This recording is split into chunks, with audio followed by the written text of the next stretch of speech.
I think it's a measure of the importance of this subject matter and of the engagement of so many people in different parts of our community. The turnout is very good for a gorgeous summer day when people should not be in rooms like this, but here you are. Here we are. My name is Dick Flax. I'm the vice chair of the Living Wage Advisory Committee. This is a committee that was established in 2006 with the passage of Santa Barbara's Living Wage Ordinance. That's an ordinance that provides a wage standard for all workers who work under, for companies that have contracts with the city. And the current upper tier living wage is $18 an hour. We started at 15 or so, and it's gone up with the cost of living over the last decade. It's been a two-tier wage because employers who provide certain benefits, health benefits in particular, are allowed to pay a somewhat smaller hourly living wage. Not many have taken advantage of that, and now with the Affordable Care Act, it isn't really necessary perhaps to have this two tiers, and that's one of the many things this committee, the advisory committee, does, is discuss issues like that, try to figure out how the existing ordinance can be kept up to date, and how, if it can be extended, the coverage be extended. It's something that we debate and discuss all the time.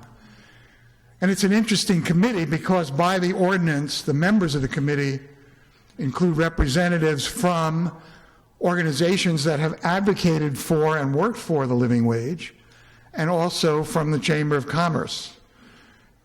An employer who has a contract with the city is supposed to be represented on the committee.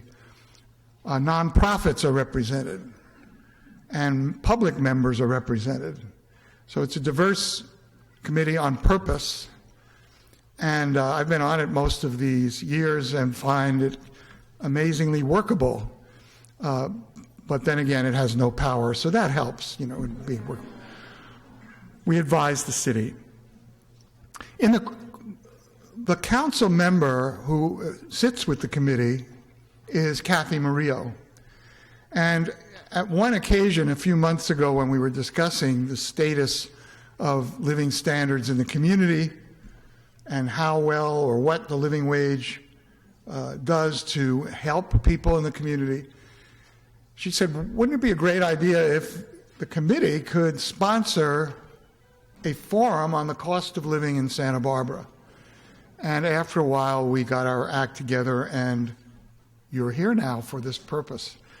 And the whole, I think, vision of the committee is that this is an occasion for the community finally to put on the agenda for serious discussion the full range of issues about the cost of living in Santa Barbara and possible paths toward some solutions if there are local solutions. Now, a number of groups have joined in sponsorship of this. The United Food and Commercial Workers Local 770, and they are represented by a table. And proud to say that the Secretary-Treasurer of Local 770, John Grant, is in the House. John was a UCSB, he's a UCSB alum, and his son, Alex, is a current member of several Grant family members who are attending and have attended UCSB. So there's a deep connection there. Santa Barbara County Action Network, Trinity Episcopal Church, the Pro-Youth Movement, the Fund for Santa Barbara. These are organizations that have lent resources to enable this event to take place. Gary Atkins is the famous sound man of Santa Barbara Social Revolution. He's represented here by EJ, his co-worker. And Penny Little, who's also legendary, is sitting behind the video. She'll be offering video for replay to Santa Barbara TV, SBTV, the public access station here in the South Coast. The Independent Living Resource Center has supplied us with our excellent sign interpreter. And Kathy had the idea, I think it was your idea, Kathy, to invite the different unions to share organizations, or information about their organizations and their apprenticeship programs. That's the UFCW, the Plumbers Local 114, the IBEW, the Electrical Workers 413, Laborers Local 220, Sheet Metal Workers 104, Teamsters Local 186, the Central Labor Council of the Tri-Counties, the Building and Construction Trades Council of the Tri-Counties. So we welcome this kind of labor representation.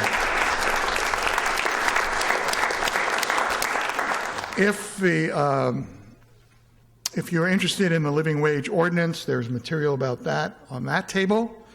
There are recruiting flyers from Santa Barbara Police Department, jobs for people. And it's now my great pleasure to say that Mayor Helene Schneider immediately accepted the invitation to moderate this program. We're going to turn it over to Helene. Take it.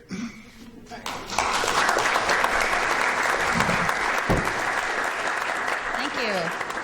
Except, Dr. Flax, you took my script over there. I mean, I can read it off my phone, but this has bigger font.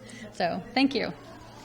Well, good evening, and thank you all for being here. This is a great crowd, as I thought it would be. I saw a lot of different organizations promote tonight, and my first council race back in 2003, the concept of the living wage was the #1 issue beyond the rate of growth in Santa Barbara.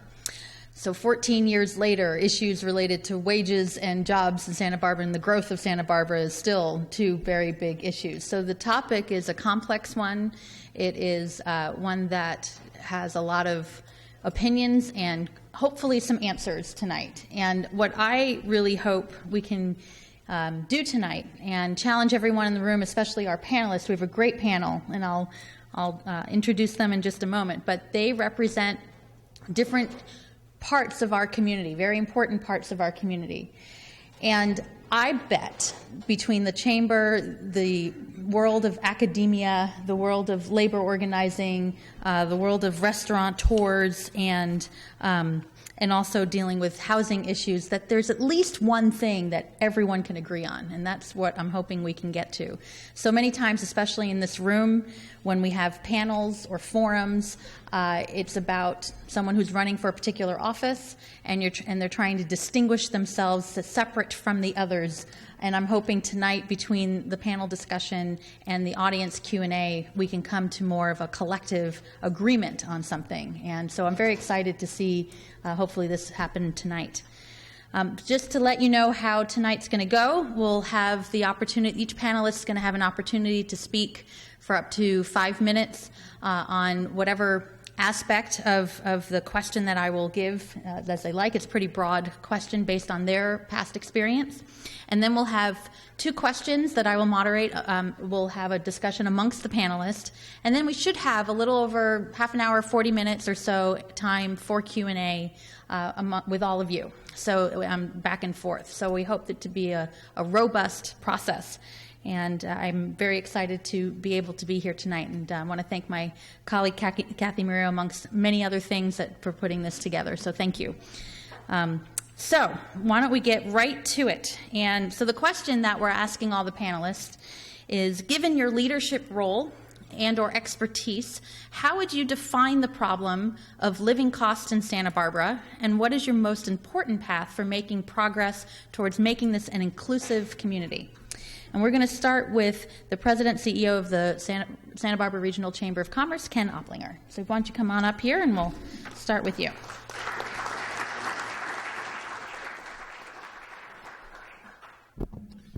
Thank you, Madam Mayor, and good evening, everyone. I'm going to make a prediction that I agree with the mayor that I think we're going to find something we can agree on, and it's going to be sort of my primary answer to the question that we've been posed with, which is to define the problem of living costs in Santa Barbara. And I think that it really comes down to one issue. There's lots of stuff that weighs into this, but if I got 5 minutes and I got to come up with the answer, my answer is housing costs. And I think that until we can get our head around the fact that we have a tremendous issue that we have to overcome that permeates every aspect of this community, we're not going to get to sort of some of the other issues that surround the problems with being able to afford to live here. Now, since I think everyone's going to mention this, I don't want to sort of preempt some of the other comments that you're going to hear. So let me do this. I thought since I knew I was speaking first, I could try and frame this for us. So nationally, the way that we come up with sort of a measurement to come up with what the cost of living is that we take a measurement of every single type of consumer good you can think of in every community across the country. And then we can peg that by coming up with what the median is. And that median, we give a score of 100. So we know for housing costs, for utilities, whatever, sort of how you rank based on that median score of 100. So I'm going to give you a couple of city examples, and then I'll give you Santa Barbara. So let's start with the community that I came here from 4 years ago, Bellingham, Washington, nice progressive community in the state of Washington, about the same size as Santa Barbara. The cost of living there rates at a 130, so a bit above the 100 median average for the nation. If you just pull out the housing cost part of that, it's 177, so pretty high over that 100 score median for the country. San Diego, here in the great state of California, 166 is the score that they get based on that 100 median for cost of living across the country. Housing costs at 292. That's pretty high. Santa Barbara, 254 on that score for the affordability of living here. Remember, 100 is the median for the country. Housing costs, 579. That means that we're almost 6 times what the median is for housing in this country. And until we can figure out how we can address that in this community, we're going to continue to have the problems that we have. And like I said, the problems permeate every aspect of the community. For my members, it's not just where we're living, those of us who are running and owning businesses here, it's where our employees are living. When we have to recruit people in and they see what the cost of living in this community is, how many times we get told no. HR departments in the Santa Barbara-Goleta area spend more money on recruitment than most any other corporate entity in the country just because of that sort of sticker shock that people get when they come to the community and they find out what it's going to cost to live here. Part of this is going to be that we as a community have got to get our heads around how we're developing and how we're dealing with density. Now, in the short time I've been here, I have come to love this community as many as you do. And I'm certainly not suggesting I love it anymore. Many of you have been born and raised here, have been here for 20, 30, 40 years. And I understand Santa Barbara is what it is because of the work that has been done to preserve this gorgeous place that we live. But it is high time that we realize that we cannot preserve this place until we can ensure that everyone can afford to live in this place that actually already lives here. If you are employed in this community and you can't afford to live here, then we are doing something wrong. Until we can figure out how to deal with that, we've got problems. And so I think part of what we have to do is we have to realize that driving density is important. Now it's a selective process. We have to be very particular about how we do it in a place like Santa Barbara. But if we approach this conversation from immediate no, if we approach this conversation from a perspective that, look, I love this place and I don't want another damn thing built here because I want to make sure that we don't densify, you're not helping to find a solution to this. We as a community have got to do this together. So from a business perspective, just a couple of thoughts. Like I said, I know this affects everyone, but I just want you to understand from our perspective how these housing costs affect us.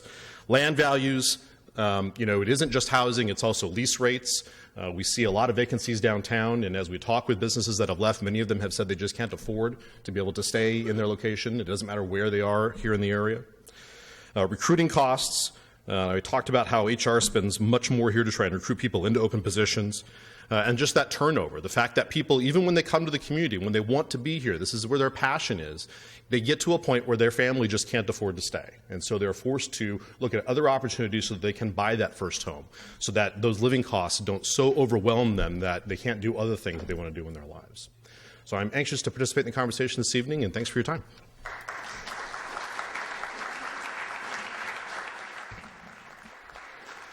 That was just about 5 minutes, so really great encapsulation in a short period of time. Like now to bring up to the podium Maricela Morales, the Executive Director of CAUSE, which is the Central Coast Alliance for a Sustainable Economy.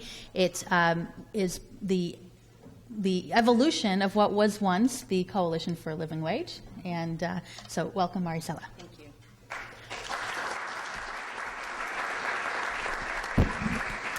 Good evening, everyone. Thank you. So CAUSE's mission is to build grassroots power for social, economic, and environmental justice. And we do that really starting on research. Many of the problems that we face, we come at it at a very humanistic place, that it's about people. It's about quality of life. At the same time, we know that the facts and numbers are just as important. So it's both a heart and a mind thing. And so I want to point out that we do have 2 policy briefs that I brought, and they're over at that table. And one of them has to do with housing issues here in Santa Barbara specifically, and the other one has to do with the way that workers, especially low-wage workers here in Santa Barbara, have continued to see declines in their real wages. So I encourage you to take that home. So I want to echo what Ken said with regards to a singular problem that's really being faced across the country, and I think Santa Barbara very fiercely, and that's the issue of housing. So I think just as us two, we can agree on one of the major problems. So we have an office in Ventura and do work out there. The median household income in the city of Ventura is about $60,000, and it's about $60,000 in Santa Barbara, median income. And yet the average home price in Ventura is $500,000, and the average home price in Santa Barbara is $1 million. So you're talking about 30 miles away, and yet double the cost. And so the housing issue here in Santa Barbara is absolutely a big problem. Because of that, 60% of Santa Barbara residents are renters. So they're not homeowners, they're renters, 60%. And the average statewide is about 46%. So a real discrepancy there. So the housing issue is a problem. I want to focus on workers. We looked at the 10-year period between the Great Recession and about 10 years later, 2014 or so. And just as we heard across the nation in terms of the income gap, we saw the same thing here at home in Santa Barbara. So the top quintile of income earners actually saw their income increase, whereas the 80% of the rest saw their income decrease. So that growing income gap that we hear a lot about across the nation is absolutely very real here in Santa Barbara. And there are some very interesting charts, easy ones to follow, where we see that in that length of time, even as we call it post-recovery, wages have not recovered. And so our focus is also around lifting up from the bottom up. Wages need to go up. And every time that we have an issue of increasing those wages, from the days of the living wage battles to today, the battles, right, to have increased it to $15 an hour, it's been a battle. And yet, if you look at just the straight facts and the numbers, who can live on $21,000 a year? That's minimum wage here in Santa Barbara, full time, when the average rent is $30,000. In November of last year, The Independent reported that there was a 20% increase in rents. 20%. So if the average is $30,000 to rent in a year, 20% is another $6,000. That equates to about $3 an hour that renter would need to make.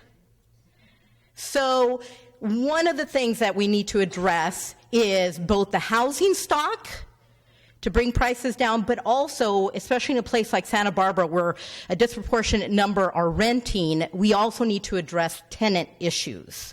So with regards to some of the solutions that we support, and many, many others across the nation and down here home locally in Santa Barbara, we absolutely support the current increase to the minimum wage up to 15 at 2022, and for employers that have less than 25 employees, they have until 2023 to get to that rate.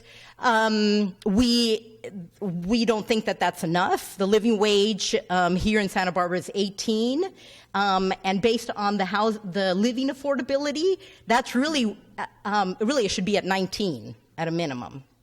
So raising wages, and on the housing front, definitely need more housing affordability to purchase. And with regards to tenant rights, 3 things. One is we need a just cause ordinance to protect renters from being unfairly evicted. We need better enforcement in terms of the habitability of the housing stock, renting stock. And then lastly, something that is very controversial, but we'll say it, is rent stabilization. So something must be done if rents are going up 20%, like from month to month or 1 year to the next. Something has to be done to address that. And so one thing that we'd like to look forward to in the future is rent stabilization. And I'd like to end with just that what we're talking about is people. And one of the things that we do is to build grassroots power, because it's not just about changing the law, it's about the very people who are impacted being part of those decisions. So as a common saying says, right, if you're not at the table, then you're the food on the table.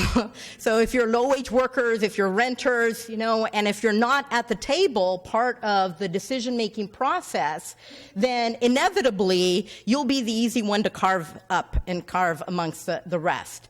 So that building of democracy, of organizing, engaging people is absolutely critical, because at the core of each of these numbers is a child living in poverty, a struggling student that doesn't have housing, a young professional who is just trying to make their way and start and trying to pay off their student loans, or a very seasoned worker, skilled, although being called unskilled, in food service or as a farm worker, who's just trying to make ends meet. And for us, we want to keep that at the forefront, is that it's about all of us. It's about people, and we need to both care and do right by people. Thank you.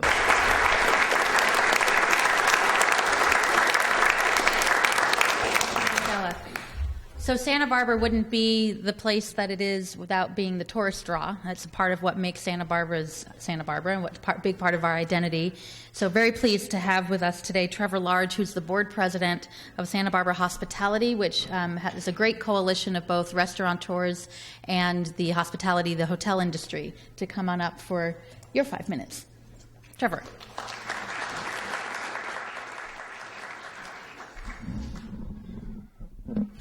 Thank you, Madam Mayor. I am the president of the board for Hospitality Santa Barbara, which, as the mayor mentioned, largely exists to advance the interests of tourism, of hotels, restaurants, and related industries that support the hospitality community in Santa Barbara. In case you didn't know, the hospitality industry welcomes 6.1 million visitors a year to the South Coast. That results in about 12,000 jobs. There is approximately $1.5 billion from those visitors that is spent annually on the South Coast.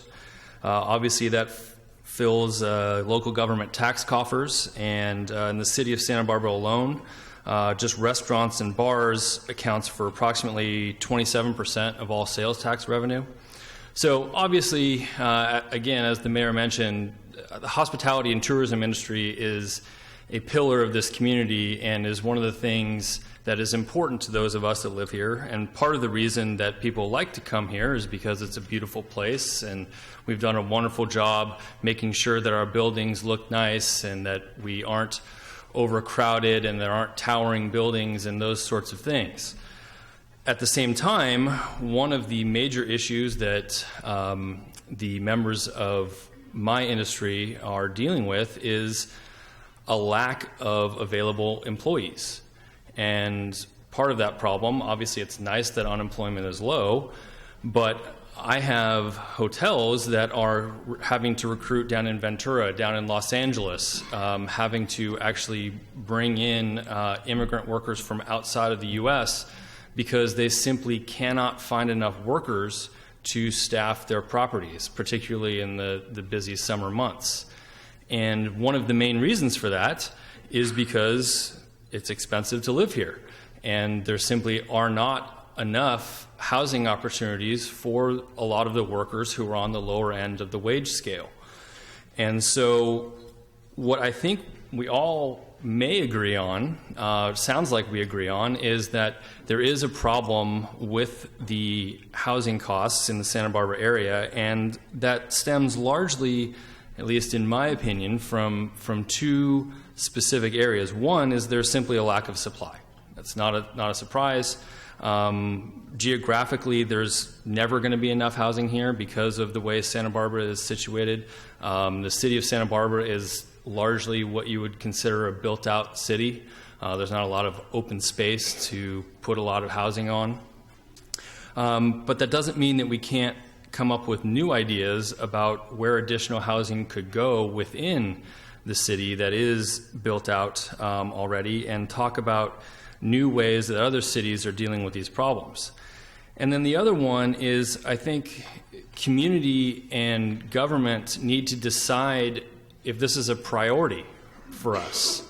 My industry believes it is, but until there is a decision, and there are some hard decisions to make, that we are actually going to make housing a priority, it's going to continue to be difficult for developers and property owners to want to take risks to build new stock without the idea that the community is behind the idea of new housing, of more dense housing, or of urban housing, or whatever the case may be.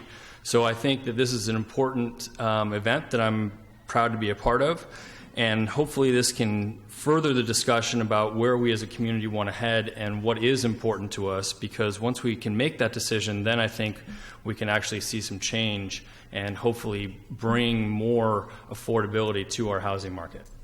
Thank you.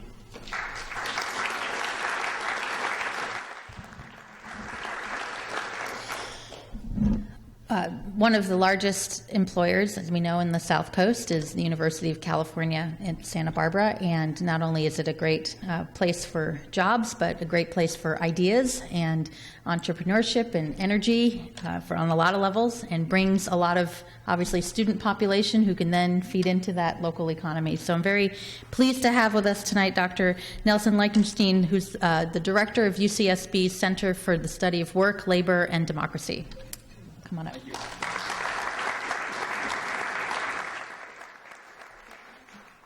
Thank you very much. The Center for the Study of Work, Labor, Democracy has been in existence for about 13 years. We welcome and we have people from the community come all the time. If you'd like to be on the mailing list, just come see me and give me your email and you'll be there. We do all sorts of things, conferences, talks. We have a labor internship program, and I'm anxious to, and we put many, many undergraduates working with everything from lawyers, the personnel offices, to unions, of course. Today I want to talk about wages in Santa Barbara and Isla Vista, And my remarks are based on two surveys that the center conducted over the last 2 years on low-wage work in both Santa Barbara and in Isla Vista. In Isla Vista, we talked about housing and debt of students as well. And we captured information which is really not available in the census or other economic surveys of the regions. And there were I think, one startling result and two others that are very important about wages and employment. The first thing, and here I'm echoing what the people from the hospitality industry said, unemployment is very low in Santa Barbara, at least 4% or less, and employment is high. Even in food preparation, fast food, retail, and hospitality that typically offer lots of part-time work or where they consider 30 or 32 hours a week as full-time. Instead, in Santa Barbara, it's amazing. Retail clerks work 40 hours a week. Hotel workers had a 35-hour week, and it's probably more than that, actually. And fast food came in at almost 38 hours. That's very unusual in the country. So we are really full employment, low and low unemployment. But this extraordinarily tight labor market, you're going off to LA to find workers or whatnot, this very tight labor market does not generate high wages. I mean, right? Supply and demand, economics 101, it should. Wages in Santa Barbara are lower than in the rest of California and in LA. Construction is dramatically lower. We have the average was $15.60 an hour versus over $17, almost $18 and $20 in LA and $20 in the rest of California. Hotel work was slightly lower in Santa Barbara than in Los Angeles and other urban areas in California. Retail was at least $1 lower average, despite this enormous demand for workers in Santa Barbara compared to other parts of the state. And fast foods, food preparation, again, lower wages here, despite this incredible demand for labor. In Isla Vista, where we did a study of the wages there, we found tremendous clustering of student and non-student workers at the minimum wage. Again, despite the demand for labor. So what that means is we really do need to, and we should welcome and accelerate the minimum wage legislation that has been passed in the state, and it's not going to have any impact whatsoever on employment. In fact, it'll probably make it easier to recruit workers because the wages will be higher. And also, of course, on the margins, it will have some impact on helping people cope with the terrible housing crisis that does exist. And I won't go on about housing prices because you've said it and it's all true. A couple other things we found in this survey, which was remarkable and depressing, really, was lots and lots of people work when they're sick. They're afraid not to come in to work when they're sick. In agriculture and food preparation, as many as 20 days a year, they come into work when they're sick because really they're afraid of being fired or demoted or some problem with the employer. And that's even more so with undocumented. And then also what we call wage theft. That is people not getting their breaks, not getting their lunch, not getting their overtime, sometimes even just straight not getting the hours that they actually worked. That was also rife, especially among the undocumented, who are part of our community. They are in the service sector, and they found, because they have no recourse, that they were subject to a lot of illegalities that was there. I guess I'm running out of time. You're right at 5 minutes. Okay, conclusion. We have a tremendously tight labor market. Therefore, we should welcome the rise in the minimum wage to $15 an hour. It won't take place till 2020 or 22 or something. Too long. We should welcome that. But I want to say one more thing. We need a policy not just for $15 an hour or below people. We need a program for $30 an hour people and $45 an hour people. because our political difficulties we're now facing, especially in the Midwest and et cetera, in the collapse of liberalism, is in part because those people have been stagnated. And the one thing, we aren't going to get a minimum wage law out of the legislature or Congress for 30 or 45, but what we do need is a vigorous trade union movement to raise those wages. Thank you.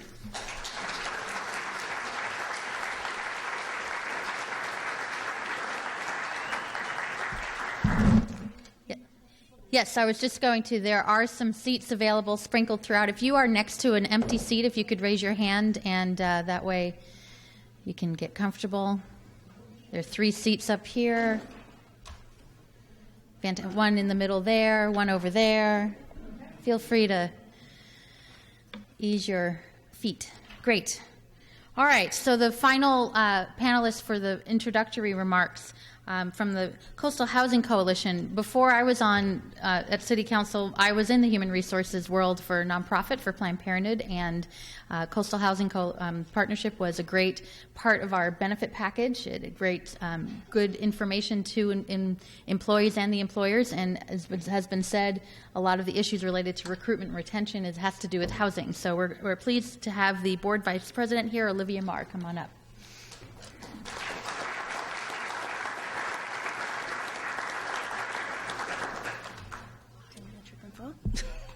Almost fell, but it's okay. So I'm Olivia Marr, the Vice President of the Coastal Housing Coalition. We actually started from the Coastal Housing Partnership about 10 years ago as a sister entity. And we're a volunteer board, we're a nonprofit, and we're made up of various individuals, primarily in the real estate industry. I'm a real estate and land use attorney. We have architects, planners, and the like. And our purpose at the Coastal Housing Coalition is, while we support affordability of housing at all levels, our specific focus is on rental and ownership of housing units affordable to middle-income households, making 120% to 200% AMI. So when Ken gave that wonderful description about how that all works, hopefully you now understand a little bit more what that means. So when the organization started about 10 years ago, the founders recognized that there was a negative impact to the lack of middle-income housing on our community, both environmentally and civically. People are overpaying for housing, people are overcommuting, people are overcrowding by sharing living spaces, and it severely impacts our quality of life.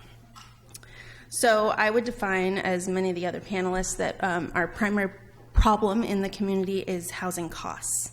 And the housing costs are high for a variety of reasons. One, of course, is because we live in this beautiful place, Santa Barbara, and we're not ever going to be able to, we can preserve it, but we can't control that. The demand will always be very high. But I believe the housing costs are high because there's a lack of supply to meet that demand, and a severe lack. And it's not just a Santa Barbara problem, it's a statewide problem. So there was a recent report by the Department of Housing and Community Development from the state that gave an overall perspective of the housing supply in California. And it's predicted that in the next 10 years, to meet demand, we would need 1.8 million new housing units in the state. We have, over the years, been building at a rate of about 80,000 units, which means that if we continue at that rate, we will be 1 million housing units short in 10 years from the needed supply. So we have similar issues in Santa Barbara. We are lacking in supply, and one way in which we gauge how much housing we need in the city of Santa Barbara is through the Regional Housing Needs Allocation, or RHNA numbers, that come down from the state. It helps identify where the jobs are, where the housing is needed to be next to those jobs. And in Santa Barbara, from 2014 to 2022, the RHNA number for the city of Santa Barbara specifically is about 4,100 units. And they're further categorized into what type of income categories are needed. And the city takes in its housing element and housing policy those RHNA numbers and tries to make sure that they have places in which those housing units can go. But it's not a quota or a demand. They don't have to build those units or make sure that they're built. It's just a planning tool. So specifically in Santa Barbara, instead of trying to meet that 4,100 number, we're trying to meet around a 1,300 number as our quantified objective. In the past, we've built about 100 units a year, typically, in Santa Barbara for new housing. And if we hit the 1,300 mark, that comes out more a little bit over 150 units. I think at the CHC, we'd love to see policies put in place to get us closer to that 4,100 number, because supply is such a problem, and we need to make up for some lost time. Certainly, new construction of housing units isn't going to solve housing cost problems, because it's a complicated issue. But that's certainly one of the things that we advocate for. So in a part of that with housing costs is that, and the problem with housing costs is that typically we tend to be a no growth or slow growth community. And part of that is over time we've developed land use and entitlement policies that don't necessarily facilitate or make the process very easy for housing development. So we have historical protection, environmental concerns, resource and view protection, and they've dominated the policies in many ways. And I think if we're going to have an honest conversation and move forward, we need to think about whether we're ready to place the need for housing on the same level and the same playing field as some of those policies, if not in certain instances, prioritize housing over those policies. So at CHC specifically, how do we, I think the question was, what's our most important path to progress, is we continue to facilitate the discussion. That's, we're in the industry and we have a housing conference every year, which I welcome all of you to attend, where we talk about housing. We talk about architecture, we talk about all different aspects. What are the new policies in the city and how does housing influence our community? We're also starting to have mixers where we can get together and talk about housing in a more informal environment. And then we support policies that prioritize housing. And we use the expertise of our board to help inform and advance those policies. And lastly, we try to support projects that meet our standards. And for us, our standards are typical smaller, dense development in urban locations close to public transit, and that are projected to be affordable at our 120 to 200% AMI range. The last thing I'll say is that I was reading lots of different articles and policies to prepare for tonight, and there was a report from Long Beach who's also dealing with the same issue and trying to decide how to increase workforce housing. And I thought the mayor there said a really good thing, is that we need to start from a place of respect, trust, and awareness. And if we can get all on that level playing field where we can have an honest discussion, then we can decide as a community what our priorities are. Thanks.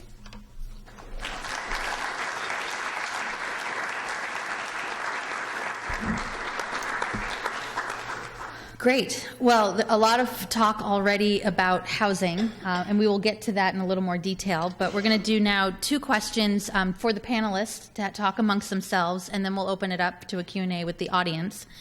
So the first question, though, is, let me just do my little notes here. There we go. It has to do, we talked about housing, we also talked about wages. And so the question to the panelists to have a conversation here for about 10 or so minutes is the impacts of the California minimum wage. So there have been some discussion from the panelists already, but we want to have a more dialogue about it. Is it good? Is it bad? Does it help the issue here in Santa Barbara? And there's also been some discussion, a coalition here in Santa Barbara and been happening in other places, especially in the hospitality industry, of a tip credit. Should that be a part of the policies? Meaning if you are working in an industry like in a restaurant where people give tips, should that count as part of your minimum wage hourly rate to assist the business in terms of their labor cost? And I'm sure Mr. Large or others can clarify things a little more because you're right in the middle of it. So why don't we just take a few minutes here and open it up to the panelists just to have a little more robust conversation. We already heard from the good doctor of UCSB about you're a obviously strong advocate of not just $15 an hour, but even higher than that. Maybe we'll start with that premise and see if there's agreement, disagreement, a variation on a theme, and see where that goes. Who would like to start? And it's okay to disagree with each other. It's just, All right. Well, I'll start because I agree. No, absolutely. Not only as cause, but over time, it has always been a battle in the United States and certainly across the world to raise wages. And so earlier, I began with the costs that we're confronting, that workers are confronting. To start really with the problem in terms of we're simply talking about making a living. We're not talking about anyone, asking for their, golden parachute. They want a 401k, they want to retire with, $1 million. I mean, that's not what's being asked. Workers are simply asking to make ends meet. $10.50, which is the current minimum wage, is about $22,000 pre-tax. And, housing costs average $30,000. So, and that's not taking into account childcare and transportation and food and so forth. So we absolutely support the increase to wages, and I'd agree that it needs to be more than 15. Great. So maybe, Mr. Oplinger, just in terms of business perspective, because obviously wages is a big part of the cost associated with running a business. There's a lot more to it than that, and how that all fits in the bigger picture to be successful. Maybe your perspective here would be helpful. Well, let's first start by saying that the $15 an hour wage is the law of the land, and that's what we'll all be implementing. It is stepped up over the next couple of years, and I think the business community is at least appreciative of the fact that between now and 2022 for larger businesses and 2023 for smaller businesses, when full implementation happens to 15, we at least know what those steps are and we can plan for it. But it also means that between now and then, those labor costs could go up, if you have a bunch of folks at the minimum wage, by 50%. And I'm not going to argue whether businesses can or can't afford that, because I'm sure that lots of folks have different thoughts on that. I will simply say that for a number of the smaller businesses that I represent, and I think Trevor represents as well, especially in the restaurant industry, that's going to be a major hit. Now, there's different ways to look at this. I think you could look at it from a perspective of, well, look, if you are employing people and they can't afford to live here, then maybe you ought not to be in business and employ people, and that's fair if you feel that way. But I think we need to acknowledge the fact that we're going to see a number of businesses who will not be in business any longer because they can't afford to do that. Things will change. New people will come in. I get that. But I think we just need to acknowledge the fact that when someone says, a small restaurant says, I can't afford this and they have to close up, that is simply a fact. That is not something we can argue. Whether they should close up or not, that's fine. But we at least need to acknowledge the fact that there are people in that situation. And I'll also agree that, especially for our undocumented folks here in Santa Barbara, we do have, I'm sure, businesses that take advantage of them. That happens all over the country, and I think that's horrible. But to start there with the discussion and not acknowledge the fact that our friends and neighbors who run businesses here, for the most part, don't do that, not to acknowledge the fact that most small business owners bend over backwards to make sure that their folks are treated fairly. A lot of small businesses where, especially when things are tight, employees get paid and they go home with nothing. I mean, that is simply a fact as well. And so I think this is a broader discussion than simply we can't afford to live here, therefore we must increase the wage. As a community, we need to talk about all the different inputs to this and acknowledge the pain that will occur on the other side because of not just this increase, but if we're talking about trying to come up to what we would define as a living wage, how those impacts are going to be in other places. And if we can have that broader discussion, I think we can all get there together rather than sort of having this approach where it doesn't really matter what the business community thinks, we're going to mandate this because they just ought to be doing this and they need to accept that. Mr. Large, do you want to talk about the hospitality industry as it relates to minimum wage? Absolutely. Thank you. Obviously, I agree with a lot of what Ken said. Specifically to my industry, and I'm going to focus largely on restaurants, I think what a lot of people don't realize is that the average profit margin for a restaurant in the state of California is 4 to 5%. That's significantly lower than any type of industry other than the restaurant industry. And what that means is that any increase in labor costs affects them much more than any other industry. And so when we're talking about these minimum wage increases, the restaurants are hit harder than a lot of other businesses. And so what we're seeing is restaurants And there are other factors as well, like increased rents for them and things like that. But restaurants dealing with these increased labor costs, it's becoming harder and harder for them to survive. And the options for them are either to start increasing and continue to increase menu prices, which then means people are going to stop going out to eat as much, or changing the way that they pay their servers, meaning people are working fewer hours, there are fewer servers or things like that. But they need to find a way to keep their doors open. One thing that is of particular interest to the restaurant industry is a tip credit. And the mayor mentioned that. I want to just touch briefly on what that means. It doesn't mean that you don't get paid minimum wage. Under a tip credit, you are still guaranteed and required to at least get paid the minimum wage. What a tip credit does is it allows for people that receive tips, and we're largely talking about servers and those that actually deal with table service. It allows some of the tips to be applied to that minimum wage that they are required to be paid. So it varies from state to state. California is one of only 7 states that does not have a tip credit. And in some states, 50% of the minimum wage is paid by the employer, and the rest can be made up by tips if possible. The reality in Santa Barbara is that most tipped employees make $20 to $60 an hour in tips alone, aside from the minimum wage. So if employers in the restaurant industry could take some of that money and apply it to the minimum wage, it would allow them to continue to keep their doors open, to keep the menu prices down. The back of the house staff, for those that don't know, the cooks and the dishwashers, those people, they're not allowed to receive tips by law. So those are not the people we're talking about. Because of the market demands on the workforce, most of those people are already making more than minimum wage. So really what we're talking about are the people that you see when you sit down in a restaurant and come to your table. Those are the people that if we can lessen the burden slightly on the employer, it makes it easier for them to continue to grow restaurants, to continue to employ restaurant workers and absorb some of the higher labor costs in a business where there is a very small profit margin. Please. Yeah, I mean, it seems to me that I thought that you would agree that we should have higher wages because you're having a labor shortage problem, and that's one thing that it will solve.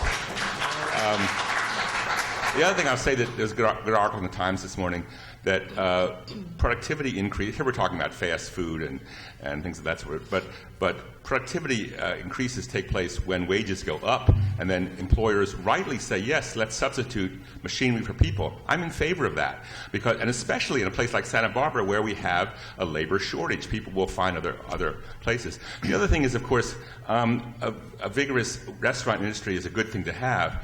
But that's not our only interest. Our interest is, of course, a healthy and productive and well-being of the workforce in that industry. And I think that, yes, the high-end restaurants, yeah, we aren't talking about minimum. I mean, they're making lots. They're making much more money. Basically, the tip credit is just a way of subsidizing the employer, having the clientele, the customer, just subsidize the employer more so. I think it's a progressive thing that California is one of 7 states that doesn't have this tip. These tips for a century, they came out of slavery. It came out of race relations in the 19th century, out of calling Pullman porters George, out of taking black workers and who didn't get any wage. It's a horrible, disgusting thing, tips are, and it's a good thing that in Europe they've been abolished by most progressive countries. We don't want to reintroduce it in California. And one more point I want to make. When I talked about, I didn't mean to say we have a $30 minimum wage. What I meant was, and you know, liberals and the left and everyone, we fought hard for the $15, and that'll produce some problems, but what I meant was that there are lots of people in this country who are making a lot more than $15 an hour, and they feel stressed as well. And we have to have a program for that as well. I don't think it's a minimum wage. I think it's other kind of social programs. I think, by the way, the defense of Obamacare is extraordinarily important because that was money that went straight from the rich to the working poor, and if that's destroyed, we're really in big trouble. Can I go back to the? Absolutely. Can I go back to this comment on tipping, because I think this is probably something else that we would all agree on. Maybe it would be a surprise to most of you, but I don't think that folks in the business community are big fans of tipping either. I mean, this is the culture that we have. It's not something that we have mandated. We haven't told you have to tip people. As we travel around the world, we're one of the few places that has this culture. We saw in LA recently an effort to try and do away with that, where the business community stood up when the minimum wage went up there prior to the statewide and said, all right, well, if that's how we're going to do this, let's actually start posting signs. We're not going to do tipping. We're going to increase the prices on the menu. We're going to pay our people more, but please don't tip them. And they were very aggressive about this. And almost every single one of those restaurants has given up the ghost on it because people are so oriented toward doing this in this country. So we agree with you. Let's not suggest that we're in some way mandating tipping from people. It's a culture that we have here. We've got to figure out how to deal with it as a community, not sort of put it on the business community. And if I could add on to that, the ones who want the tipping, quite frankly, are the servers. Those are the people that want these tips, that like these tips. I'm sure you're aware that Maine recently passed an increased minimum wage law, and enough of the restaurant workers complained, and so within 3 months, Maine amended their law to add a tip credit. To Ken's point, there's a group in Union Square in New York City that has done exactly what he discussed, which is said, in our restaurant, we do not tip.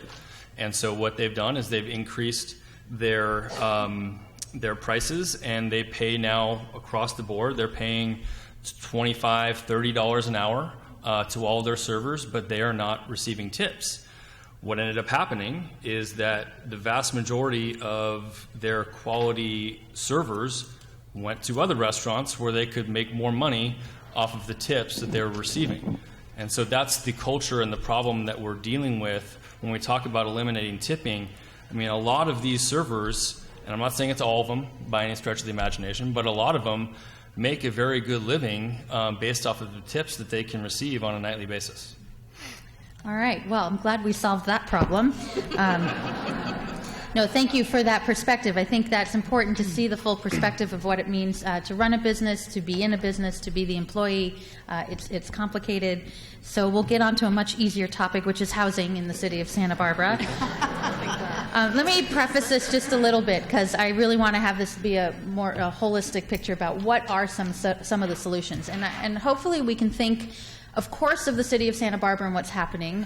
Many of you know when the city updated in its general plan update, it moved from incentivizing big luxury condos into what's known as the AUD, the Average Unit Density Program. There are over 1,100 units in the pipeline right now. So at that rate, way more than what we thought we would do when we did our housing element with the regional housing needs assessment numbers that was mentioned earlier. So yet still very controversial by some, by the density and where it is and how it works, but that is one thing that's happening. There's been talk about, do we want to put housing on State Street, and how does that relate to State Street? But I also want to talk about the region. I generally think in terms of the economy, South Santa Barbara County, Carpinteria to Gaviota, is one regional economy. And yes, we have a Goleta chamber and a Carpinteria chamber and a Santa Barbara chamber, but you all work together. When we look at housing, when we look at job housing imbalance, it's that South Coast Santa Barbara County. And certainly city of Goleta has been building quite a bit of housing. And so is that making a difference? And so just sort of putting all that in perspective. At the same time, we're hearing a lot from the state. The governor has said that after their summer recess, their number one priority is to put together a package of housing legislation that I think will be a combination of a carrot and a stick in terms of mandates and incentives. We'll see what that package looks like. But the state lost $1 billion a year 5 years ago when the redevelopment agency was eliminated. And certainly the city of Santa Barbara took advantage of its share of that money for a lot of big A affordable housing, public subsidy affordable housing. That's now gone. So what, to the panelists, just sort of putting that in perspective, other ideas or things that come up, and what should we do here in South Santa Barbara County in terms of meeting that housing need? Many of you have already suggested some things, but if you want to go in a little more depth, now's your chance. Who would like to start? Maybe Olivia, why don't you start? I got to duck out of that last conversation. So first, what I would say is something that hasn't been really discussed is the accessory dwelling unit law that came from the state. I think that that's sort of not an easy way by any means, but it is a way to increase our housing stock or our legal housing stock. And so right now, the city is operating under the state mandated policy, and if you're not aware what that is, it's essentially the state's way to promote the use of accessory structures that are already on a single-family dwelling unit property to be used as a small housing unit. A lot of these are going to be studios, small one-bedrooms. But it makes that process ministerial, meaning you don't have to go through a discretionary review. And I believe, and you may know better than I do, but we've had about 100 or close to 100. We're getting closer to about 130 right now. 130 applications just in the city. Yeah. Mm-hmm. So what I would say to that is right now the city's operating under the state mandated law, but they do have the opportunity to adopt their own ordinance. They just started discussing that ordinance, I believe, at the HLC.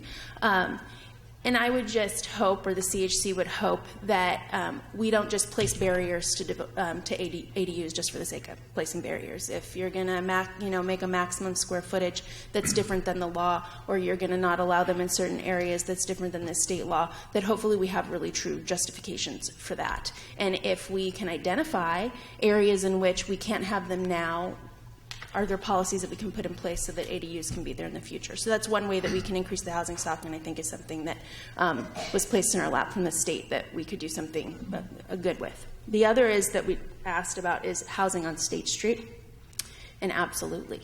Why not? I think we've learned planning over the years that infill development is exactly what we want to do.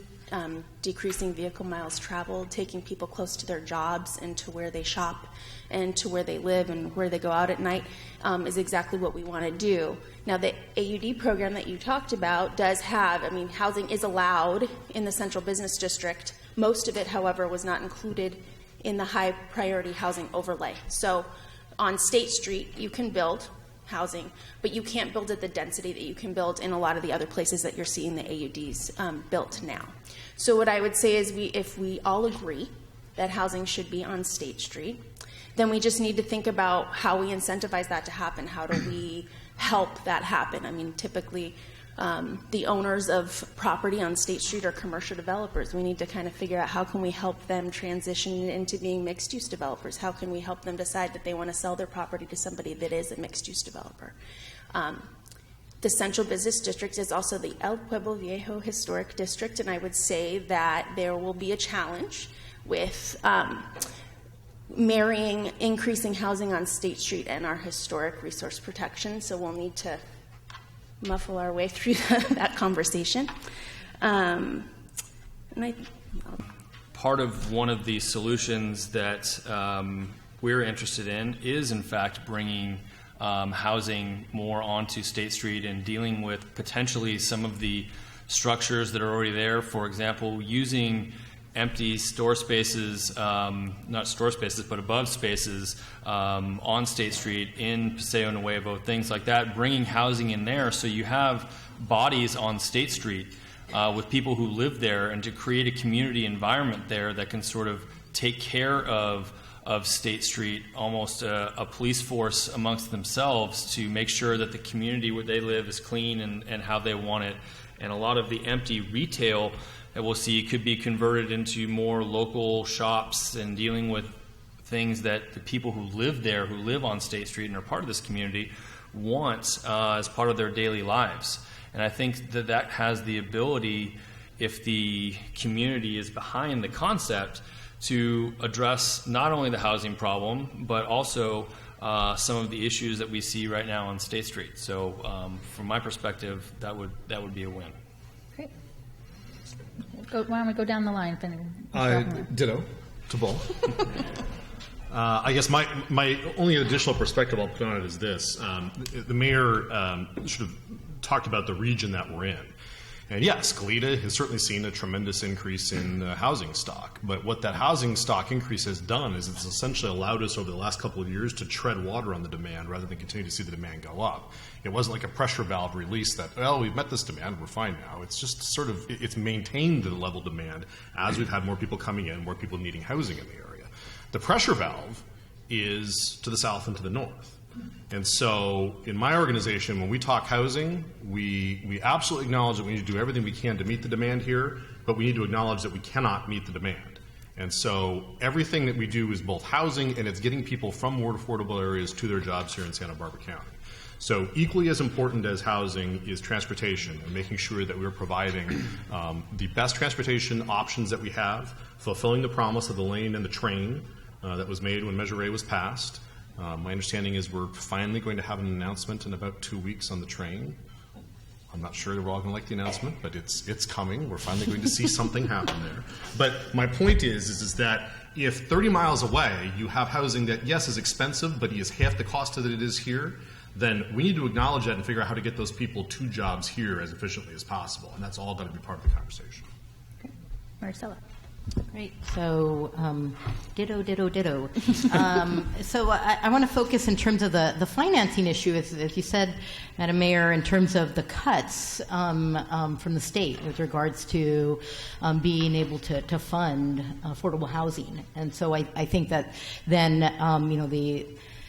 we have two options. We can either continue to push back or at the state to say, hey, we need something to replace that, and or we look here at home. And so one of the things that we support is looking at the idea of a housing impact fee that would be placed on developers to help generate funding for affordable housing. Even looking at housing bonds, County or City of LA just recently passed a really major housing bond. So we do need to look at how to finance more affordable housing, and that would be our priority. We do support the idea of having greater density and mixed use in and around State Street. And one of the reasons why we support that is because coming from working class sort of advocacy, there's always sort of the boogeyman of gentrification from the standpoint of displacement, right? That in a place like Santa Barbara where there is very little space, that low-income communities end up being displaced as higher, income housing is built in those areas, and so we want to, from the outset, have that as something to protect against. Great. Let me just make this point. It seems as if there is ultimately no, given things as they are now, no solution. You can build more housing, but there's always going to be more people wanting it, and it'll be a problem. One way to solve this is to think about not so much more housing here, but putting housing and putting jobs and resources where people would be coming from. So if you had a more vigorous economic situation in, say, Lompoc, or more was going on, higher wages and better jobs and maybe various facilities in Ventura, people, the gravitational attraction of Santa Barbara, which creates, demand for housing, might be less. So, I mean, this is more of just sort of throwing this out, that in the past, in other places, that kind of planning to put buildings and governmental resources and hospital resources and university resources, for that matter, in don't concentrate them but spread them out, is a way of keeping good jobs and people where the housing is cheaper. And this seems to be something that, I'd like to see explored and has been done other places in the country. New York City did this in many ways, trying to revitalize Harlem and things like that. So I think that is one approach here. No, Dr. Litchens, I absolutely agree, and I think that while we need to do this on a macro level and have it more done programmatically, we're seeing from a private sector standpoint some of that happening already. The Impact Hub, which we're all familiar with, and the growth that they've had in Santa Barbara, they're already actively looking in a number of the communities you just talked about to build additional facilities so that you actually have that happening around us rather than everything happening to happen here in Santa Barbara. So. Anything else from the panel? The only thing I would say is just to add that we had the Housing Task Force in the city of Santa Barbara, which I think was maybe started off a little rocky, at least from our perspective, because we were a little concerned that it was going to result in the dismantling of the AUD program that we fully support. But I think eventually led to discussion of a lot of really important topics, and I would hope that that task force keeps going and that discussion becomes maybe a little bit more informal and cooperative and get a true understanding. I think it's a good way to discuss the housing downtown issue, to kind of understand from a developer and landowner's perspective, what is it going to take to actually bring housing to State Street. So, parking, for instance. Rob Dayton made a really good presentation, I thought, to the Housing Task Force about just the simple difference that parking policies can make to bringing housing to State Street. The use of city parking lots for, nighttime parking for those units, and just the ways that those simple little policies sometimes, that maybe are not that simple, but can change behavior and actually incentivize people to bring housing to State Street. And I believe the task force recommendations, or at least initial discussions, coming back to the City Council at our August 15th meeting. So so that would be a good meeting to come to, and I think there has been some good things there.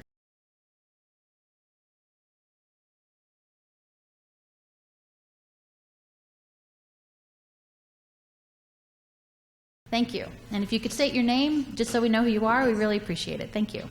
My name is Mina Oden. I was working at the time at the veterans, with veterans right now. I was working as a volunteer, but I was a senior instructor at the Defense Language Institute in Monterey. I have a master's degree from UC Berkeley and UCLA. And this is what happened.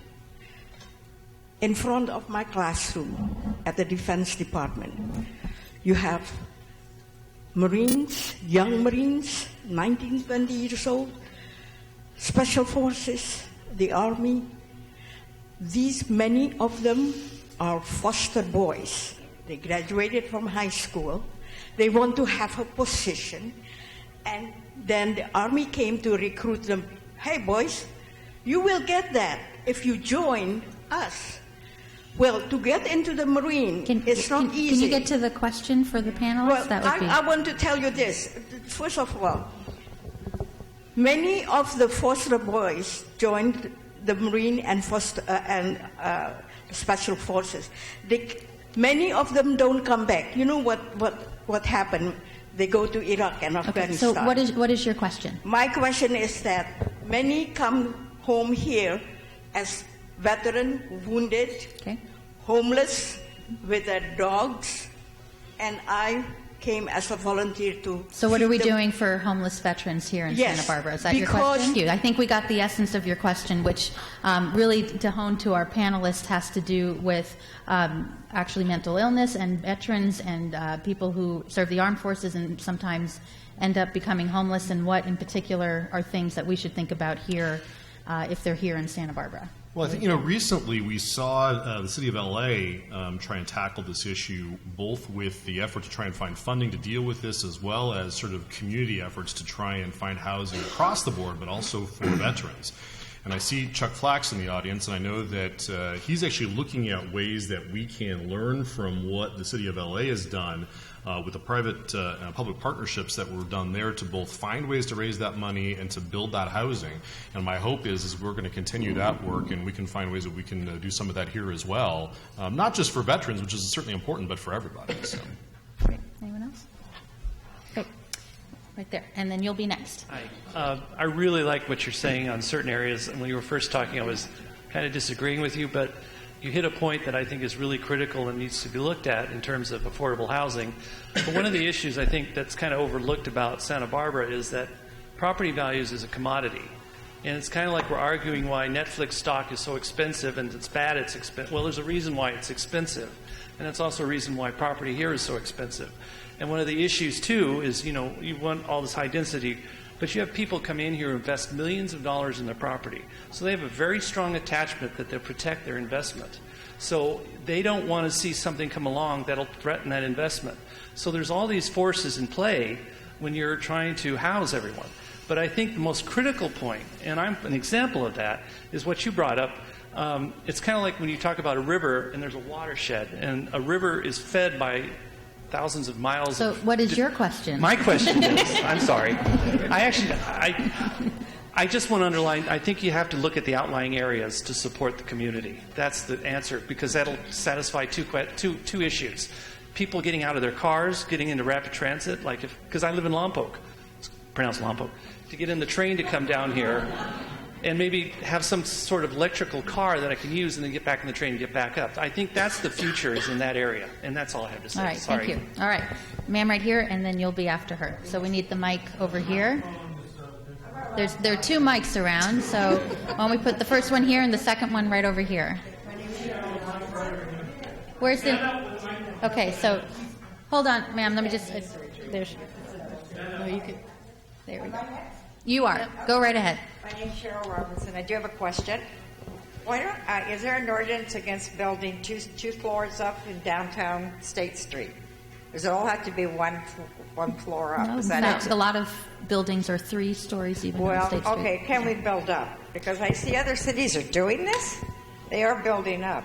So why aren't we building up? We have a 60-foot height limit, yeah, it's so 60 that's 4 stories basically. All right. Okay. 4 stories on State Street. Can we do that? And then also let me add, let people rent down there and then give up their cars. You can rent downtown, but you give up your car to do this, right? Yeah, so I think I'll tackle Thank you. that Go one. right ahead.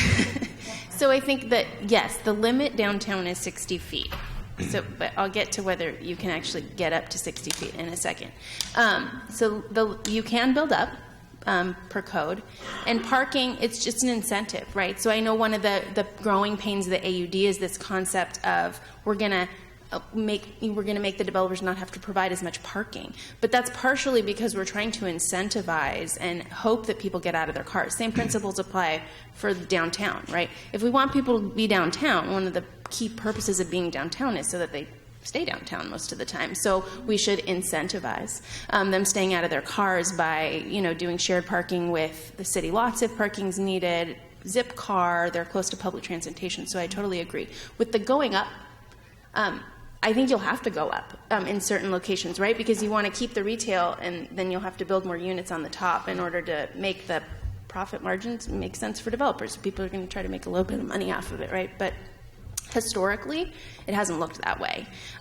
Neighborhood compatibility-wise, so those are the questions that I don't have the answers to, but the things that I see being maybe a problem with going up. There are people that are going to think that's not what State Street's supposed to look like, and so how are we ready to make it look a little bit different? We can, how are we going to architecturally make it look similar? And it is a historic district that's governed by the HLC at the moment, and so it's a conversation that we'll have to have. Technically, we can go up, but whether you'll get practically support. It's difficult. Yeah. Anyone else? I will add, Zipcar did start in the city of Santa Barbara. It's been wildly popular, so that's really great. And I think Zipcar is even looking to add additional spaces. So if you know of a location, maybe if you were mentioning that would be good. And there's AUD, which is our version of the housing. Then there's the ADU, which you mentioned, which is the accessory dwelling unit. That's the state mandate. That also requires, if you're within a quarter mile of a transit stop, you don't have any parking requirements. So that is really shaking up how that housing and parking works. That's a big deal. Okay, you are next, and then you'll be right after.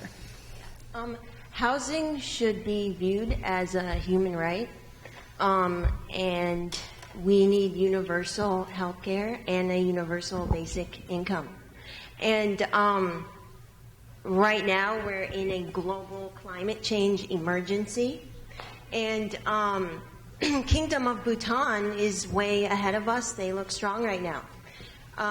They are zero waste, 100% organic, and they have universal health care, and they're carbon sink. So where I'm going with this is, can we get there? Can we be more like Kingdom of Bhutan? Because we're not acting as a species that wants to survive right now.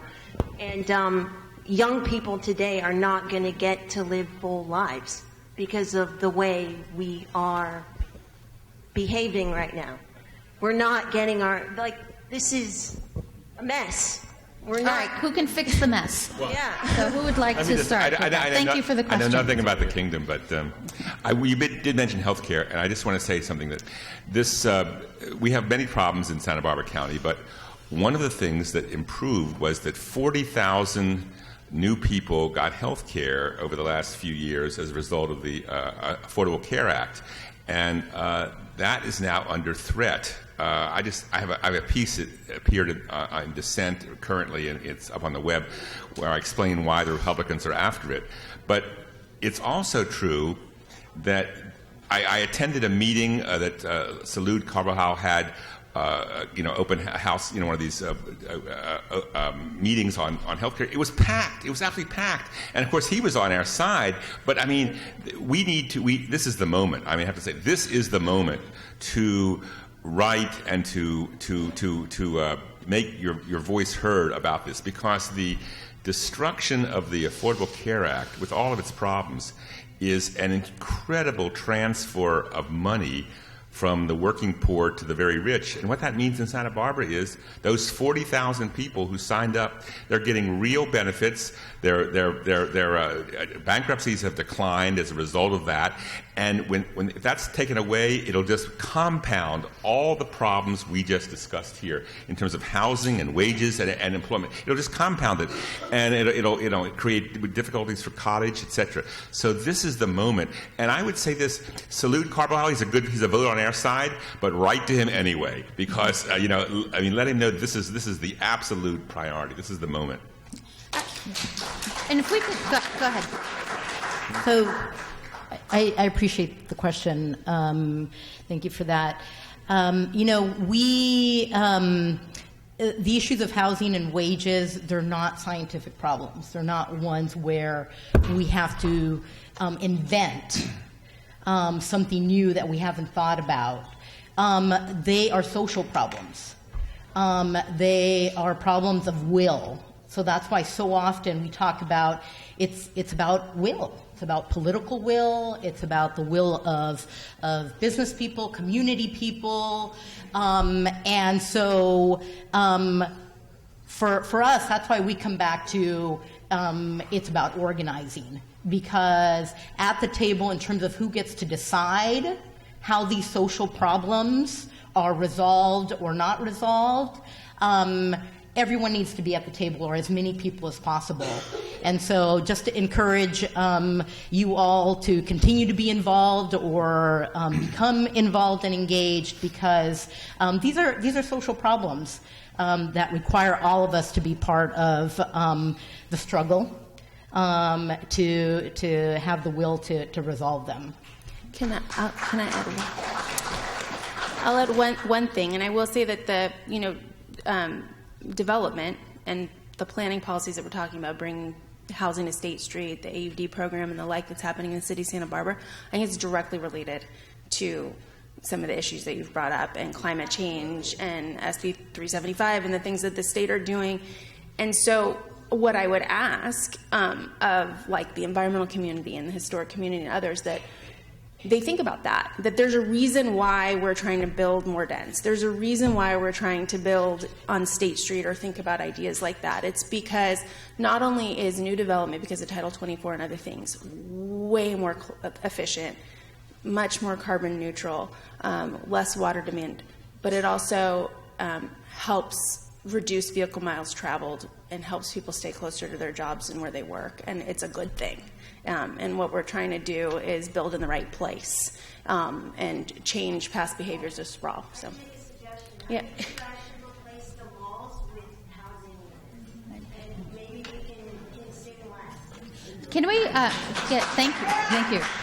So before we get to Anna, talking about healthcare, which has been kind of doppled with a little bit, and maybe Ken and Trevor, in terms of the role of business, because that's a huge expense and yet a necessary one, and the whole issue about providing healthcare to employees and having a healthy workforce. What do you see coming down? I mean, Washington's doing its own thing that every day is different, but what are the impacts or what are the consequences, basically, one way or another, in the hospitality industry and the business industry in terms of the cost of healthcare and what that means for a healthy workforce and the cost of living? Can you bring that home in a way? Sure. That'll be easy.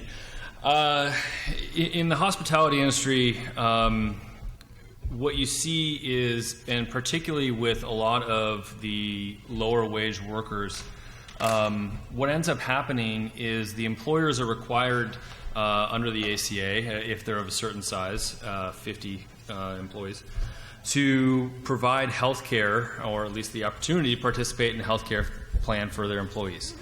What we've seen in practice is very few of the low-wage workers actually do participate in those plans, and the reality is most of them actually end up on Medicaid, and they've chosen that route instead because, quite frankly, it's cheaper.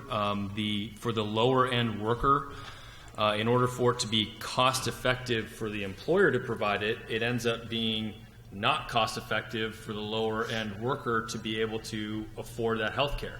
And so it ends up really not working out for anyone as far as the employer mandate is concerned when you're talking about particularly restaurants. Again, with the low profit margins, it's very hard for them. With hotels, it's a little bit different, especially if they're a chain hotel. Obviously, the bigger you are, the more you can deal with that. But the smaller properties, it is a challenge, but the practical reality is they're just not seeing their employees sign up for their plans, even though they are forced to provide it. I mean, that's a good thing. I mean, the Medicaid expansion and improvement, I think now people recognize this was a tremendous benefit for the bottom half of the working class in this country. The bottom half, not because they were the ones who take advantage of it. And I think in the hospitality industry, that's where that hit home. And so actually, every employee who doesn't utilize a company-paid health plan, when it goes on Medicaid, which is single payer and paid by the government, that's a tremendous boon.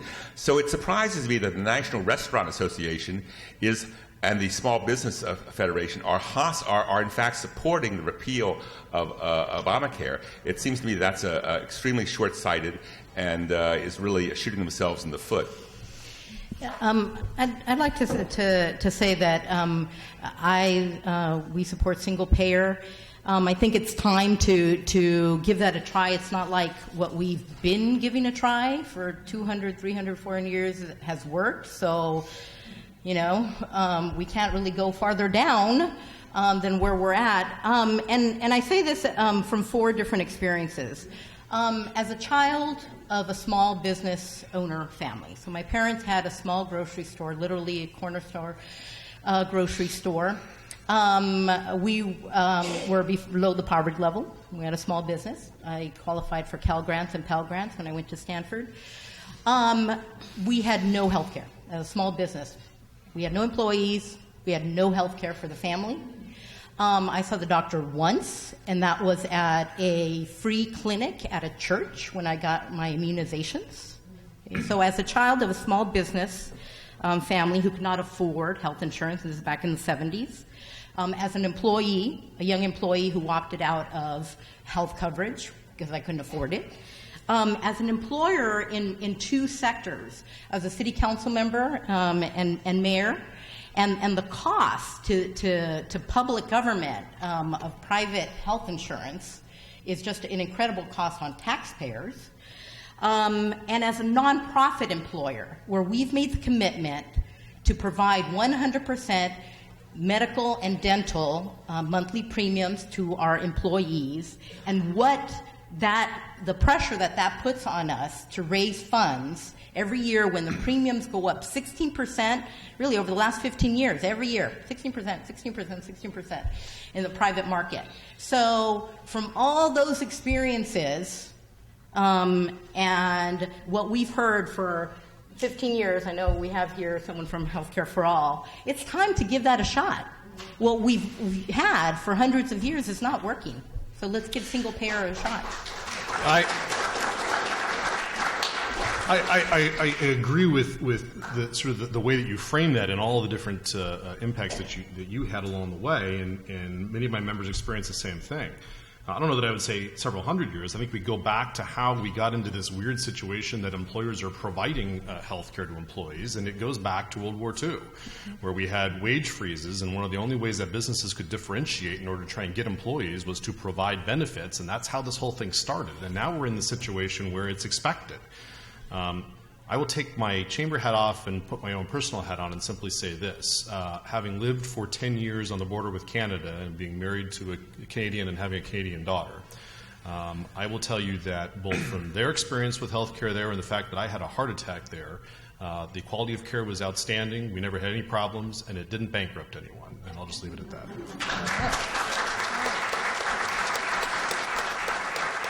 Anna, and then you. So we'll have Anna and then you, and we might have one more depending on how long it goes. I already said Anna, and then you're after that.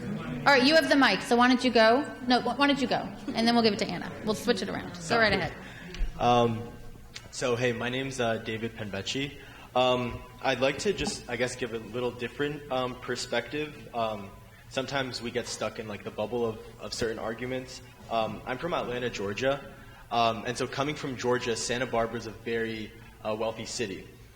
So one would think that we're doing so well in terms of wealth that we would welcome foreigners and newcomers with open arms. We would be able to do that. My coworker who actually just moved here a few weeks ago is from Claremont, California. She's a server at a restaurant. So this young, able 21-year-old is actually considering moving back because she can't afford to physically live here. This main question is for Ken because you brought up the input point. How can we continue asking for the input of owners of restaurants and businesses who are doing phenomenally well in terms of wealth and income, but neglect the producers, the majority who literally can't afford to pay for housing and are being paid starvation wages to subsidize the wealth of the few owners? Thank you. I'm more than happy to respond, but since we have the actual Hotel Restaurant Association person here, I will turn it over to them. Oh, you punted that one. That's fine. Well, I feel for your friend who is not able to or doesn't feel like they can make it here in Santa Barbara. Certainly, that's not an uncommon story. Otherwise, we wouldn't all be here. However, I think I disagree with a number of your premises. The idea that restaurant owners are these millionaires that are just profiting off their servers is simply not true. I mean, there are some that are successful. The vast majority just do not fall in that category. I mean, again, as I mentioned, you're talking about profit margins of 4 to 5%, which is very thin. Most of them are not making a lot of money. They are making maybe a decent living, but you'd be surprised how many of them are struggling to live in Santa Barbara just like the rest of us. So I think at the end of the day, we need to find a way that all of us can live in a community where we can all survive and thrive. But the idea that restaurant owners are somehow these rich barons living up on the hill, I think is not necessarily factual. Anna, go ahead. I just wanted to say that I think the common perspective when we think about downtown is that we think that of businesses. And my husband and I own a residence downtown. In fact, it's just on the next block at 131 East Anapamu, across from the Sunken Garden. Which is a great front yard, I must say. And I wanted to mention a couple things. I think it's really important, and it can be kind of an invisible thing, but I think that when people, including the city staff and council and general public, don't really think in terms of the residents as much as the businesses. When you think of downtown, and there are a couple examples I'd like to give, and as it turns out, they both have to do with health. The first example is that the restaurant next door changed out their plans for a wheelchair lift to put their garbage right next to our front gate. And we appealed that to the city council, and we were told that we live next door to a restaurant, and that's just kind of what we should expect. And the garbage is still there. We persisted, and the city, they are putting in the wheelchair lift, which we're happy about, but it's right next door. It's right next to the garbage. So, Anna, what's your question? Yes, okay. That's the first example, which has to do with health. And the second example has to do with the new smoking ordinance. It was going to say that there could be smoking after 10 o'clock on restaurant patios unless there was an objection. And they took out that part. So now there can be no outdoor smoking. Anna, what's your question then? I'm getting to it. Except Okay. on restaurant, I need to say this so that my question makes sense. On restaurant patios, no outdoor smoking in Santa Barbara except on restaurant patios, which they can smoke after 10 o'clock. And we'd like that to say unless they're adjacent to a restaurant. The smoke from the patio. Okay, so you have a question with smoke, but tell me your question so we can thank you. Yes, the question is, I would like to ask the panel, would you approve of having an ordinance that allows people to smoke, where the smoke can go right into the bedroom windows of a residence next door? Okay, so it's about the new smoking ordinance. Thank you, Anna. Okay. Just to put in context, the City Council just adopted, and it's about to be implemented, a pretty significant no smoking ordinance on beaches, on the wharf, on all public areas, and the one exception was to allow in restaurant patios after 10 p.m. if they choose to do so. So that, as opposed to now, which is there is no real ordinance except for what's required by state law. So I think the essence of the question is, if we're going to bring people housing to State Street, if people are going to come downtown and be part of this vibrant community that includes restaurants and retail and so forth, there are going to be conflicts. And so what are the things we should think about if we're looking at mixing the downtown core and residents to keep that balance? So I think it's a great question because, if we're going to push this envelope, if we want more housing downtown, which I think most of us have said we wanted, if not all of us, it's something we're going to have to deal with. And I would say that a good neighbor policy for the differences between commercial and residential downtown is no different than it is in the neighborhoods. If I'm sitting on my back patio and my neighbor's barbecuing, and their idea of barbecuing is having smoke billowing into my backyard, I'm going to go say something to them.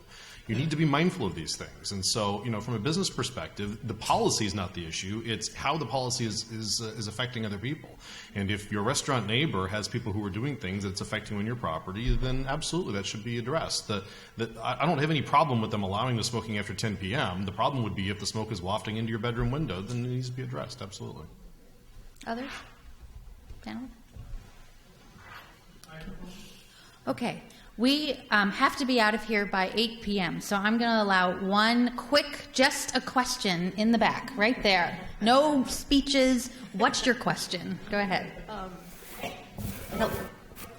Go ahead, you're fine. Okay. I'm a local here, and I'd like to ask, instead of, restaurants, hotels, pitted against the service workers, why can't we see more of a partnership where there's so many that work 2 jobs and need health care, need to be able to take care of the kids, have enough to live on, and see an end in sight. Why can't we have more of a partnership here in town? All right. What a great way to try to end up trying to find the common ground of all of us here. Who wants to start that one? Marcelo and then Dr. Leichenstein. Go ahead. I'm so glad you asked that question because I think it's related to the question that was asked by the gentleman.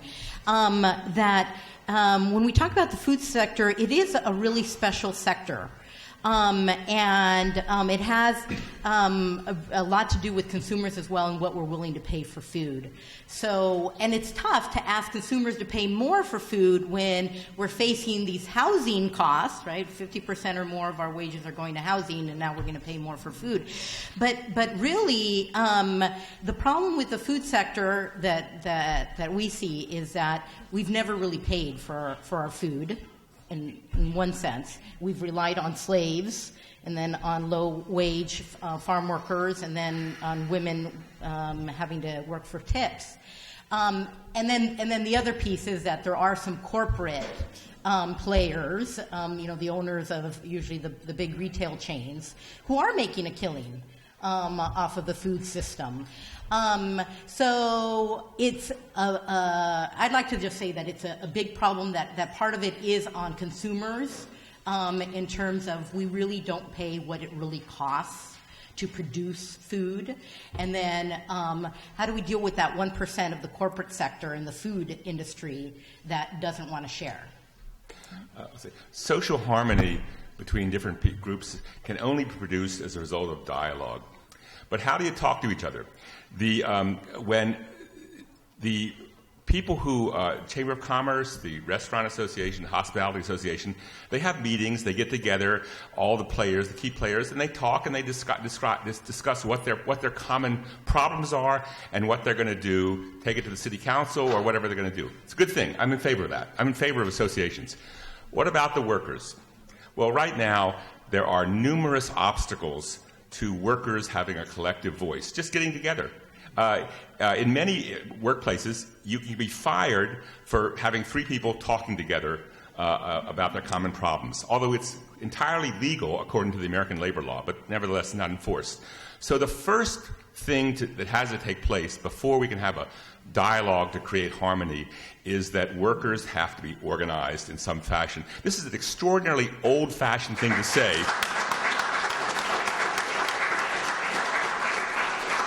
But it's an old-fashioned thing to say, but it's practically a dead letter today in the United States. We have to do that. If we want to have the name of my center is the Center for the Study of Work, Labor, and Democracy, and that word democracy is integral to the improvement of the lives of working people. So that requires organization. I certainly think there are things that can be done in order to make sure that the right people are at the table, but what's more important to me is when you're at the table, how you are interacting, how you are having the dialogue. And tonight is a great example of how we can get people with different ideas together to find common ground and hopefully move forward. And what occurs to me is as we look at a lot of the problems that we face in this country, that's not what we have. And we can get into the why on that. But what's more important is that we acknowledge here in Santa Barbara that we can do it the way that it should be done. And at least from my perspective, and I'm hoping for everyone else, we're happy to sit at any table and have any dialogue to try and get to resolution on issues. We've got to come to the table ready to have an open mind and have that dialogue. If we come with a closed mind, if we come with, I know the solution and you're going to do what I want or I'm not playing, we get nowhere.